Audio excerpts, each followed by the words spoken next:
Doctor Rajesh, സാധാരണ ജനങ്ങൾ നോക്കുന്നത് ഇത് ജനകീയ ബജറ്റാണോ, ജനോപകാരപ്രദ ബജറ്റാണോ, അല്ലേ ജനങ്ങളെ ദ്രോഹിക്കുന്ന ബജറ്റാണോ എന്നൊക്കെയാണല്ലോ. ആ ഒരു കാറ്റഗറൈസേഷനാണല്ലോ നമ്മൾ നടത്താറുള്ളത്. ബജറ്റിനെ പൊതുവെ എങ്ങനെ വിലയിരുത്തുന്നു താങ്കൾ?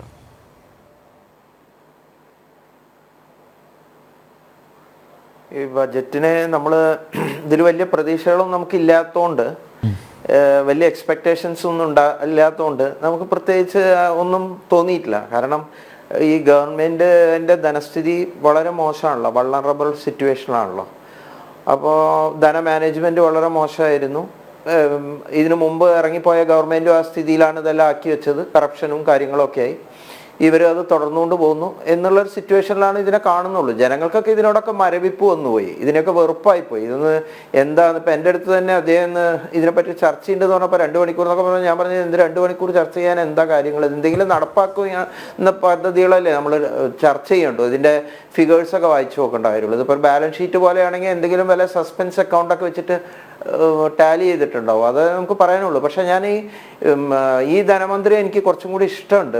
പ്രത്യേകിച്ച് അദ്ദേഹം കുറച്ചും കൂടി എന്താ പറയുക, പ്രാഗ്മാറ്റിക് ആയിട്ട് കാര്യങ്ങളെ കാണുന്നുണ്ട് എന്നാണ് എനിക്ക് തോന്നിയിട്ടുള്ളത്. ഇതിന് ശേഷം, ഈ ബഡ്ജറ്റിന് ശേഷം അദ്ദേഹം ഒരു ചാനലിൽ ഇരുന്ന് ഒരു അഭിമുഖവും കാര്യങ്ങളൊക്കെ, ഒരു ചർച്ചയിലും അദ്ദേഹം പങ്കെടുത്തിരുന്നു. അപ്പോൾ അദ്ദേഹം ആ സമയത്തൊക്കെ എക്സ്പ്രസ് ചെയ്ത പല കാര്യങ്ങളും കുറേ കൂടി സത്യസന്ധമായ കാര്യങ്ങൾ അദ്ദേഹം പറഞ്ഞിട്ടുണ്ട്. അപ്പോൾ ഇതിലൊരു പ്രധാനപ്പെട്ട കാര്യം എന്ന് പറഞ്ഞാൽ നമ്മൾ ഈ നികുതി പിരിക്കുന്ന കാര്യത്തിലൊക്കെ വളരെയധികം പുറകോട്ട് പോകുന്ന സിറ്റുവേഷനാണ്. ഇപ്പം അദ്ദേഹം തന്നെ പറഞ്ഞു, ഗോൾഡ് ഇമ്പോർട്ട് ആയിട്ട് വരുന്ന എത്ര 9,000 some crores ഫിഗറാണ് അദ്ദേഹം പറഞ്ഞത്. 9,000 some crores. അതിൻ്റെ മുഴുവൻ നീതി ഞങ്ങൾക്ക് പിരിച്ചെടുക്കാൻ പറ്റുന്നില്ല എന്നുള്ള കാര്യം അദ്ദേഹം ഓപ്പണായിട്ട് അഡ്മിറ്റ് ചെയ്തിട്ടുണ്ട്, GST ആയിട്ട് തന്നെ. അപ്പോൾ ഇത്തരത്തിൽ പിരിച്ചെടുക്കാനുള്ള സംഖ്യകൾ തന്നെ കൃത്യമായിട്ട് അത് പിരിച്ചെടുക്കാൻ പറ്റുന്നില്ല. ഇലക്ട്രിസിറ്റീൻ്റെ ബില്ലുകൾ ഇതൊക്കെ ഡീഫോൾട്ടായിട്ടൊക്കെ കിടക്കുന്ന അത്തരം ഇതൊക്കെ വലിയ തുകയാവുന്നല്ല ഞാൻ പറയുന്നത്, ആ രീതിയിൽ. പിന്നെ ധനം കിട്ടിയാൽ തന്നെ അത് വിനിയോഗം ചെയ്യുന്ന രീതിയിൽ നമ്മൾ കണ്ടില്ലേ, തൊഴുത്തുണ്ടാക്കുന്നു, സ്വിമ്മിംഗ് പൂൾ ഉണ്ടാക്കുന്നു, വേറെ എന്തെല്ലാം കാര്യങ്ങളിലാണ്.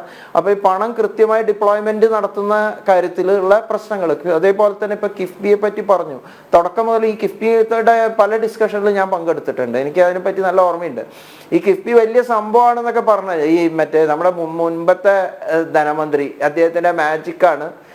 അതിൽ നിന്ന് ഇൻഫ്ലോ ഉണ്ടാവും, പ്രൊജക്റ്റ് എന്നുള്ള നിലയ്ക്ക് നമുക്ക് വെറും ഔട്ട്ഫ്ലോ അല്ല ഇൻഫ്ലോ ഉണ്ടാവും എന്നൊക്കെ പറയും. ഇവർ ഓരോ വർഷവും നടത്തിക്കൊണ്ട് പോകുന്നതിൻ്റെ പിന്നീട് ഉണ്ടാവുന്ന ഒരു പ്രോഗ്രസ് റിപ്പോർട്ട് അത് നമ്മുടെ കയ്യിലില്ലല്ലോ.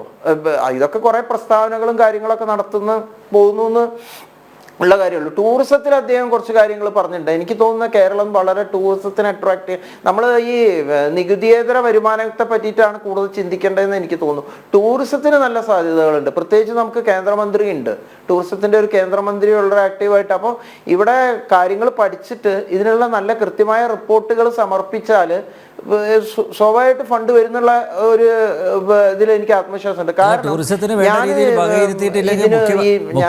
മുഖ്യമന്ത്രിയുടെ തല്ലുകൊള്ളും, ഒരു സംശയമില്ല. താങ്കൾക്ക് അറിയാലോ നന്നായിട്ട്.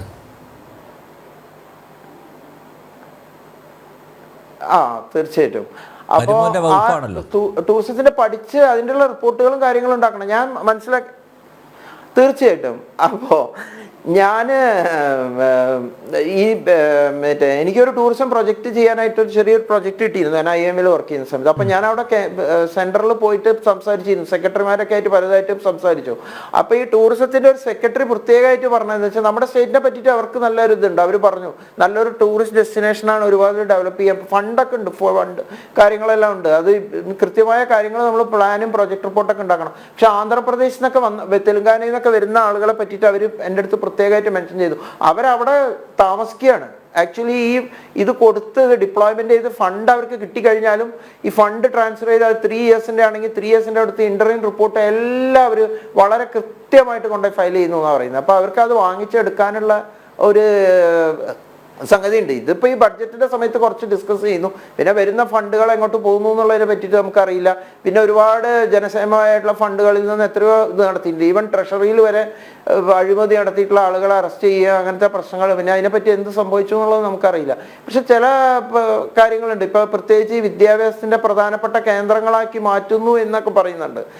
ഏതെങ്കിലും രീതിയിൽ അങ്ങനെ ഒരു ഡെവലപ്മെന്റ് വരുന്നത് ഞാനതൊരു പോസിറ്റീവായിട്ട് കാണുന്നുണ്ട്. കാരണം എന്താണെന്ന് വെച്ച് കഴിഞ്ഞാൽ നമ്മുടെ കേരളത്തിൽ നിന്ന് പുറത്തേക്കുള്ള ഒരു ഒഴുക്ക് വല്ലാതെ ഉണ്ടായിട്ടുണ്ട്. ആളുകൾ പറയുന്നത് അതൊരു ബിഹേവിയറൽ ചേഞ്ച് സംഭവിച്ചതാണ്. എനിക്ക് തോന്നുന്നില്ല അതങ്ങനെ പ്രത്യേകിച്ച് ഒരു ബിഹേവിയറൽ ചേഞ്ചിന്റെ ഭാഗമായിട്ടല്ല. നല്ല ക്വാളിറ്റി എഡ്യൂക്കേഷൻ ഇവിടെ കൊടുക്കുകയാണെങ്കിൽ ഹൈലി കോമ്പറ്റേറ്റീവ് ആയിട്ട് ഇപ്പൊ നമുക്കിപ്പോൾ IITയും കിട്ടി, IIM വന്നു, പാലക്കാട് IITയും കിട്ടിയിട്ടുണ്ട്. ഇനി എയിംസിന്റെ ഒരു പ്രശ്നം മാത്രമേ അവിടെ കിടക്കുന്നുള്ളൂ. അപ്പൊ ഇപ്പൊ ധാരാളം IIMsകളെ ഗവൺമെന്റ് കൊണ്ടുവന്നല്ലോ, 22 IIMs വന്നു കഴിഞ്ഞു. എല്ലാ സംസ്ഥാനത്തിനും ഒരു IIM എന്നുള്ള നിലയ്ക്ക് IITസും വരുന്നുണ്ട്. അതേമാതിരി എയിംസും വന്നിട്ടുണ്ട്, മറ്റ് സംസ്ഥാനങ്ങളിലൊക്കെ എയിംസ് കാര്യങ്ങളൊക്കെ വന്നിട്ടുണ്ട്. അപ്പൊ ആ വിദ്യാഭ്യാസത്തിന്റെ കാര്യത്തിലേക്ക് അതിപ്പോ UGC പുതിയ പുതിയ ഗൈഡ് ലൈൻസ് കൊണ്ടുവന്നിട്ട് കാര്യങ്ങളുണ്ട്. അതായത് ഇവരെ അഭ്യസ്ത വിദ്യരാക്കുക എന്നുള്ള, അതായത് ഇവർക്ക് ടെക്നിക്കലി എഡ്യൂക്കേറ്റഡ് ആയിട്ട് ആളുകളെ പുറത്തിറക്കുക എന്നുള്ള ഒരു കാര്യമുണ്ട്. അതിൽ നമ്മൾ കുറച്ചും കൂടി ഊന്നൽ കൊടുക്കണം എന്നാണ് ഞാൻ പറയുന്നത്. അതാണ് UGCന്റെ പുതിയ ഗൈഡ് ലൈൻസ് തന്നെ പ്രൊഫസർ ഓഫ് പ്രാക്ടീസ് എന്ന് പറഞ്ഞ ഒരു സംഗതി കൊണ്ടുവന്നിട്ടുണ്ട്. സാധാരണ കൺവെൻഷണലായ അധ്യാപകർ ഫാക്ച്വലായ കാര്യങ്ങൾ പഠിപ്പിക്കുമ്പോൾ കുറേം കൂടി പ്രാക്ടിക്കലായിട്ട് എന്താണ് ഇൻഡസ്ട്രിക്ക് വേണ്ടത്, അപ്പോൾ ആ കാര്യങ്ങളിലേക്ക് കുറേം കൂടി ഇത് കൊടുക്കാനാണ് UGC കുറേ മാറ്റങ്ങളും ഗൈഡ് ലൈൻസും കൊണ്ടുവന്നിട്ടുണ്ട്. അതിനെ കുറേ ചില രീതിയിലൊക്കെ ഇവിടെ എതിർക്കുന്നുണ്ട്. അപ്പോൾ കുറേ കേന്ദ്രങ്ങൾ കൊണ്ടുവരുന്ന അദ്ദേഹം പറഞ്ഞിട്ടുണ്ട്. അതേപോലെ തന്നെ നമുക്ക് പോസിറ്റീവാണ് ഈ മെട്രോനെ പറ്റി പറയുന്നത്, ഇൻക്ലൂഡിങ് കാലിക്കറ്റിനെ പറ്റിയിട്ടും പറഞ്ഞിട്ടുണ്ട്. കാലിക്കറ്റ് എന്നുള്ളതുകൊണ്ട് എനിക്കതൊരു സന്തോഷമായിട്ടാണ് ഞാൻ കാണുന്നത്. അതേപോലെ തന്നെ ട്രിവാൻഡ്രത്തും കണക്റ്റഡ് ആയിട്ടുള്ള ഒരു ഇത് ഡോക്ടർ രാജേഷ് ഇതൊക്കെ നടക്കുമോ? ഡോക്ടർ രാജേഷ്, ഇതിനു മുമ്പുള്ള ഗവൺമെന്റ്, അതാണ് ഞാൻ പറഞ്ഞത്, നടക്കുമെന്ന് പറഞ്ഞാൽ ഇത് നമുക്ക് കഥയായിട്ട് പറയാം. അതാണ് ഇത് നടക്കുവോ, ഇതിന് ഫണ്ട് വരെ വരുത്തി ഇത് നടക്കുന്നുള്ള ഒരു വിശ്വാസം എനിക്കില്ല. ഞാനതാ പറഞ്ഞത്. ഇത് പണ്ട് കോൺഗ്രസിന്റെ സമയത്ത് പൊതുമരാമത്ത് മന്ത്രിയായിരുന്ന MK മുനീർ പറഞ്ഞിട്ടുള്ള കാര്യം അവിടുന്ന് തുടങ്ങുന്നു. ഇതിപ്പോ 10 കൊല്ലം കഴിഞ്ഞു. അതിന് മുമ്പ് പറഞ്ഞിട്ടുള്ള കാര്യമാണ്. ഇത് മെട്രോ കൊണ്ടുവരും, മിനി മെട്രോ കൊണ്ടുവരും. നടന്നുണ്ടെങ്കിൽ കാര്യങ്ങൾ നല്ലതാണ്, പക്ഷെ നടക്കുമോ എന്നുള്ള കാര്യത്തിലാണ് വലിയൊരു ചോദ്യങ്ങൾ. അതാണ് ഇതൊരു വലിയ ഒരു ഇമ്പാക്റ്റ് ഇതിനകത്ത് ക്രിയേറ്റ് ചെയ്യുന്നില്ല. ഇപ്പൊ 750 കോടി ഇപ്പൊ ഇവർ വയനാട്ടിന് കണ്ടെത്തി കൊടുക്കും എന്നൊക്കെയാണ് പറയുന്നത്. അപ്പോൾ പ്രധാനമായിട്ട് ഇവരുടെ ധന മാനേജ്മെന്റ് ആണ്. പിന്നെ കുറച്ച് ഓഫ് കോഴ്സ് മുഖ്യമന്ത്രിയുടെ ദുരിതാശ്വാസ നിധിയിൽ കമ്മീഷൻ ഉണ്ടാക്കിയതാണല്ലോ, കോടി വന്നിട്ടുണ്ടല്ലോ. നമ്മുടെ ചൂരൽമല ദുരന്തത്തിന് ശേഷം മുഖ്യമന്ത്രിയുടെ ദുരിതാശ്വാസ നിധിയിൽ എനിക്ക് തോന്നുന്നു 700-ലധികം കോടി രൂപ വന്നിട്ടുണ്ട്.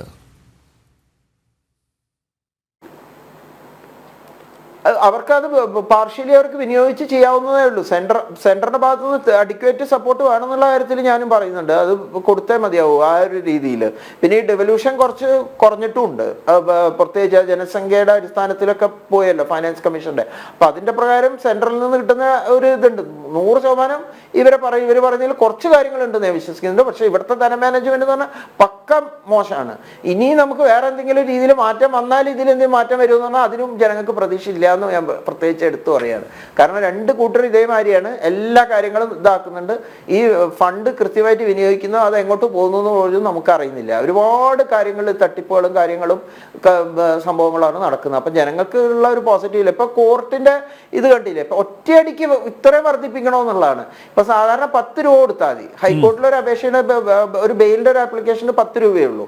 ആ 10 രൂപ ഇപ്പൊ 500 രൂപയായി മാറി ഹൈക്കോടതിയിൽ.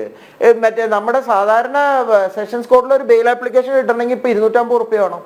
അപ്പൊ ഈ സർഫേസിന്റെ കാര്യത്തില് ഈ ഭൂമി ഏറ്റെടുക്കുക അങ്ങനത്തെ കാര്യങ്ങളിലൊക്കെ ഇത് വർദ്ധിച്ചിട്ടുണ്ട്. 150 രൂപയാണ് ആളുകളെ പറ്റിയിട്ട് നമ്മൾ ലക്ഷ്യമിടുന്നത്. ഇതുവഴി 150 കോടി രൂപയുടെ വരുമാനമാണ് ഈ കോടതി വ്യവഹാര ഫീസുകൾ അത് വർദ്ധിപ്പിക്കുക വഴി ലക്ഷ്യമിടുന്നത്.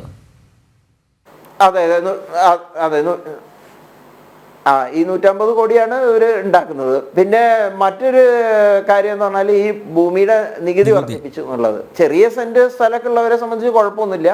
പക്ഷെ ആരോ പറയുന്ന അടി പക്ഷേ കർഷകരെ സംബന്ധിച്ച് ഇതൊരു വലിയ അടിയായി മാറും.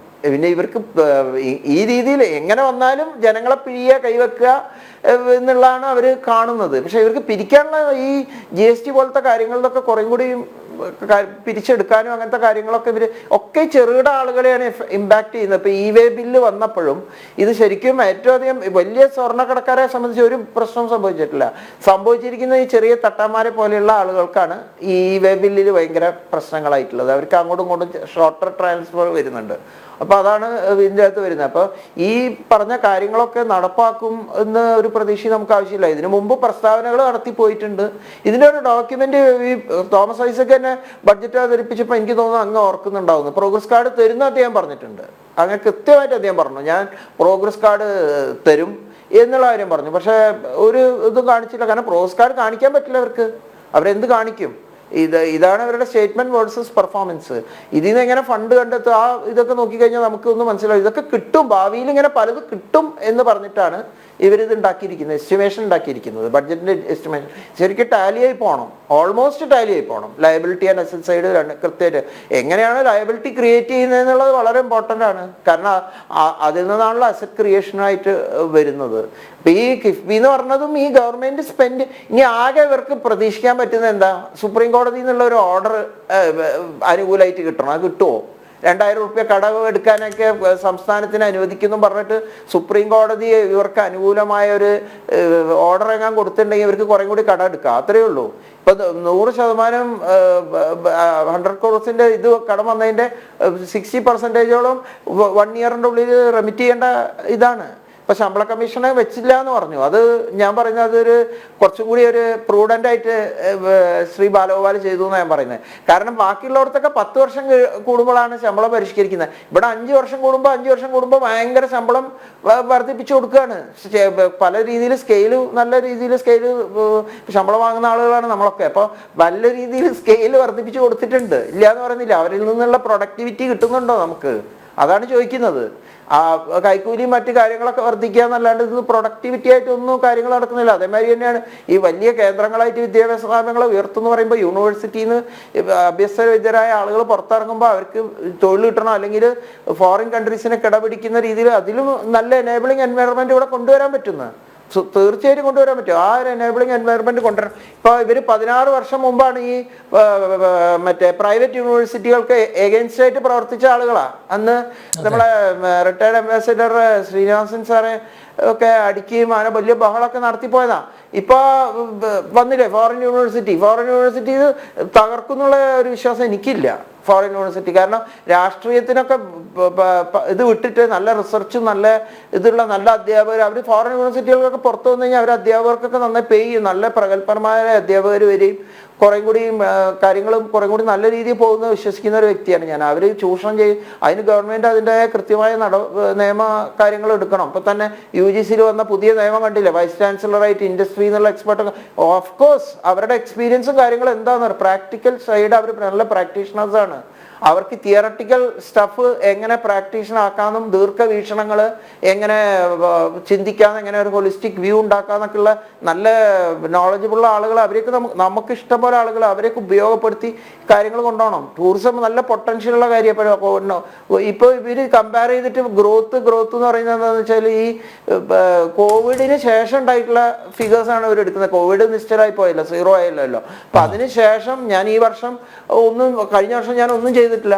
അപ്പൊ ഈ വർഷം 10 ചെയ്ത 100% ഗ്രോത്ത് ആയി. അപ്പൊ ആ രീതിയിലാണ്. പക്ഷെ എന്നാലും അദ്ദേഹം പറഞ്ഞു ധനസ്ഥിതി ഇതായി. പക്ഷെ ഞാൻ പറയുന്ന കുറച്ചും കൂടി തോമസ് ഐസക്കിനെ കമ്പയർ ചെയ്യുമ്പോൾ വളരെ പ്രാഗ്മാറ്റിക് ആയിട്ടും കുറേ കൂടി അത് നടപ്പാക്കില്ല എന്നുള്ള കാര്യമല്ല. എങ്കിൽ പോലും ഇപ്പൊ ക്ഷേമ പെൻഷൻ 1600 ഒരു അടി മുന്നോട്ട് പോകാൻ പോയിട്ട് എന്താ കാര്യം? 10,3800 കോടിന്റെ ബാധ്യത പിന്നെയും കൂടി വരികയാണ്. അപ്പൊ വെറുതെ പ്രസ്താവന നടത്തിയില്ല. അപ്പൊ അദ്ദേഹം അങ്ങനെ പ്രസ്താവന നടത്തിയിട്ടില്ല. ഈ 1600 രൂപയാണെങ്കിലും 3 മാസം പെൻഡിങ് ആയിട്ട് കിടക്കുന്നുണ്ട്. DAയുടെ ഗഡുക്കൾ കൊടുത്തു തീർക്കാണ്ട് അങ്ങനെ പല ഇതുണ്ട്. അപ്പൊ അങ്ങ് ആദ്യം തന്നെ ആങ്കർ സൂചിപ്പിച്ച രീതി തന്നെയാണ് എനിക്കും തോന്നുന്നത്. പാവം അദ്ദേഹത്തിന് ഹൈലി ക്വാളിഫൈഡ് ആയിട്ടുള്ള ഒരാളാണ്. MCOM മറ്റേ ലോയിൽ പോസ്റ്റ് ഗ്രാജുവേഷനൊക്കെ കഴിഞ്ഞ ആളാണ് ഈ ബാലഗോപാൽജി എന്ന് പറയുന്നത്. നല്ല വ്യക്തിയാണ്, വ്യക്തിത്വം ഒരു പ്രശ്നമില്ല. അദ്ദേഹം എന്ത് ചെയ്യാൻ പറ്റും?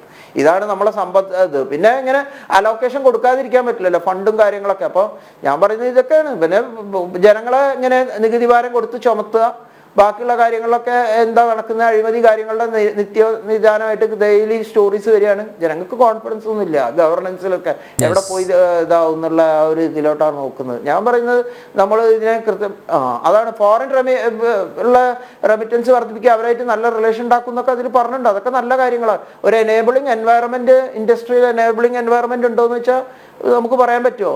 പുതിയതായി വരുന്ന എന്റർപ്രണേഴ്സിനൊക്കെ ഹെൽപ്ഫുൾ ആയിട്ടുള്ള ആറ്റിറ്റ്യൂഡാണ് അവരെടുത്തിരിക്കുന്നത്.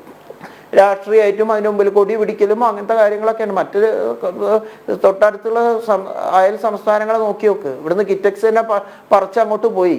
എന്നിട്ടാ എന്തെങ്കിലും ചെയ്തോ? അങ്ങനെ അപ്പോൾ അത് പോട്ടെ എന്ന് പറഞ്ഞ് അതിലൊക്കെ രാഷ്ട്രീയം കണ്ട് അങ്ങനെ ഇരുന്നോ? അപ്പൊ ആ ഒരു ആറ്റിറ്റ്യൂഡിലാണെങ്കിൽ എല്ലാം കഴിഞ്ഞു. ഇപ്പൊ കേന്ദ്രം സ്റ്റാർട്ടപ്സിനൊക്കെ ഒരുപാട് ഇത് പ്ലാൻ കൊടുത്തിട്ടുണ്ടെന്ന്. സ്റ്റാർട്ടപ്പിന് 2 രീതിയിൽ കൊടുത്തിട്ടുണ്ട്. 10,000 കോടിയാണ് ഫണ്ട് എന്ന് പറഞ്ഞതും, അതുകൂടാതെ 10,000 crore 20,000 crore ഉണ്ട്. നല്ല സ്റ്റാർട്ടപ്സ്, IT റിലേറ്റഡ് ആയ സ്റ്റാർട്ടപ്പ്, ഇൻഫോസെക് എന്ന് പറഞ്ഞ കമ്പനി ഇന്ത്യയിൽ വന്നതിന് ശേഷം വളരെ നല്ല ഗ്രോത്തായി. ഈ സൈബർ തട്ടിപ്പുകളെ കണ്ടുപിടിക്കുന്നത്. അതേപോലെ തന്നെ ഗവൺമെന്റ് കൊണ്ടുവന്നാണ് ഈ MSMEക്കും അതേപോലത്തെ ഇതിനും ലിസ്റ്റ് ചെയ്യപ്പെടാൻ പ്രത്യേക പ്ലാറ്റ്ഫോം കൊണ്ടുവന്നു. SME ലിസ്റ്റ് ചെയ്യാൻ വേണ്ടിയിട്ട് അവർക്ക് IPO കൊണ്ടുവരാനും ഒക്കെ കഴിയും. അപ്പോൾ SMEസിന് നല്ല ഗ്രോത്ത് ഉണ്ട്. അപ്പോൾ അതിനുള്ള എനേബിളിംഗ് എൻവയറമെന്റ് ഒക്കെ കേന്ദ്രത്തിൽ നിന്ന് കിട്ടുന്നതിന് ഇവിടുത്തെ സംസ്ഥാനത്ത് പോയിട്ട് നല്ല കഴിവുള്ള ആളുകളെ വെക്കണമെന്ന്. ഇതിനെയൊക്കെ പറ്റി പഠിച്ച് കാര്യങ്ങൾ, നല്ല നല്ല IAS ഉദ്യോഗസ്ഥന്മാരുണ്ട്, അവരെയൊക്കെ അടിക്കടി മാറ്റിക്കൊണ്ടിരിക്കുകയാണ്. ഇപ്പൊ നാളെ തന്നെ ഭക്ഷ്യമന്ത്രിന്റെ തന്നെ ഒരു ഇത് കണ്ടില്ലേ നിങ്ങൾ? വളരെ കേവലം ജൂനിയറായ ആളുകളെ കൊണ്ട് വെച്ചു എന്നാ പറയുന്നത്. ഒരുപാട് ഫണ്ട് ഇവിടെ കൃഷിക്ക് അലോട്ട്മെന്റ് നടന്നിട്ടുണ്ടെന്നാണ് ഞാൻ പറഞ്ഞത്. ഞാൻ ഇപ്പൊ അടുത്ത് സസ്പെൻഷനായിട്ടുള്ള പ്രശാന്ത് IAS വന്നപ്പോൾ അദ്ദേഹം പറഞ്ഞു, ഞങ്ങൾ വലിയൊരു പ്രൊജക്ട് ചെയ്തുകൊണ്ട് ഇരിക്കുകയായിരുന്നു എന്ന് പറഞ്ഞു. നിസ്സാര കാര്യങ്ങളാണ്, അതൊക്കെ പരിഹരിച്ച് വേഗം അവരെ പോലെയുള്ള ഉദ്യോഗസ്ഥന്മാരെ കൊണ്ടുവരണ്ടേ.